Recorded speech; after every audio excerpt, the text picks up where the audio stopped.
Meli TV Updates. Naam, ni siku nyingine tena tunakutana hapa katika mwendelezo wa maonyesho ya 50 ya kimataifa Sabasaba jijini Dar es Salaam mwaka huu 2026, ambapo kampuni ya Meli Tanzania Tashiko bado imeweka kambi hapa ikiendelea kupokea maoni ya wadau ambao kimsingi wanaitazama kampuni hii kama mkombozi katika nyanja ya usafiri wa meli kwa njia ya maji. Inaitwa Engineer Nafsis Kiozi ya Chuma, ni kazi wa mkoa wa Rukwa pamoja na Kigoma. Kwa sababu Kigoma nimefanya kazi imekaa sana, na vile sasa hivi niko katika mkoa wa Rukwa na kule tunalima na mazao mengi sana ambayo tunahitaji kupeleka upande wa pili wa ziwa Tanganyika ambao ni Kongo.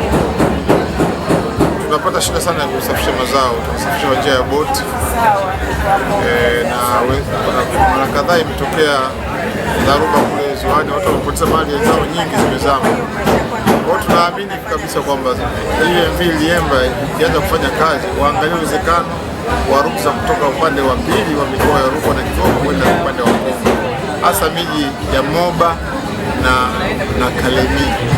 Ina demand sana ya bidhaa mbalimbali kutoka upande wa Tanzania. Hapo vile waangalie uwezekano wa usafiri, tuwe na usafiri wa kusafisha magari.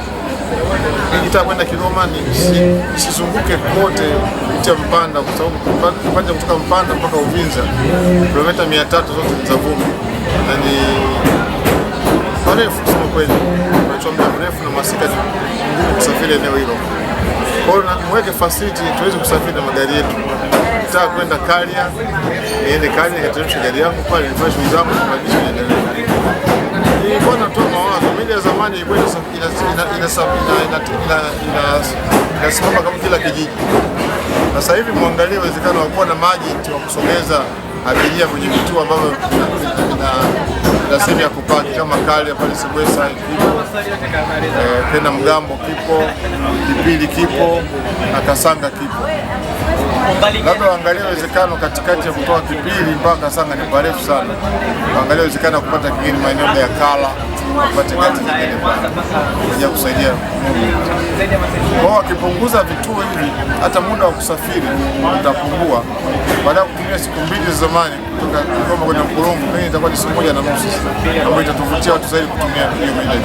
Ndiyo, ushiriki huu wa Tashiko ni kielelezo tosha cha kusogeza huduma karibu, lakini kupokea maoni na kuendelea kujichanganua kimataifa. Tashiko bila shaka umeifahamu kidogo kwa historia yake jinsi ilivyo, na sasa hivi ina mpango wa kuingia bahari ya Hindi kuleta meli zake. Unadhani kutakuwa kuna tija yoyote kwa Tashiko kuingia kuwa na meli zake katika bahari ya Hindi? Ndio, bahari ya Hindi ni biashara kubwa zaidi. Mizigo mingi ya kwenda Komoro. Kwa mfano Komoro watu wanapata shida za kupeleka bidhaa zao Komoro. Watu wanataka kufanya biashara na Komoro, wapeleke mchele, wapeleke nyama. Soko ni kubwa kwa hiyo, lakini watu wasisafirisha. Wengine mpaka wanasafisha na ndege, ambapo gharama inakuwa kubwa, kwa hiyo soko linakuwa linapungua. Kwa hiyo naamini kabisa kwamba ukiingia katika bahari utafanya biashara, utakwenda Pemba, utaweka ruti ya Pemba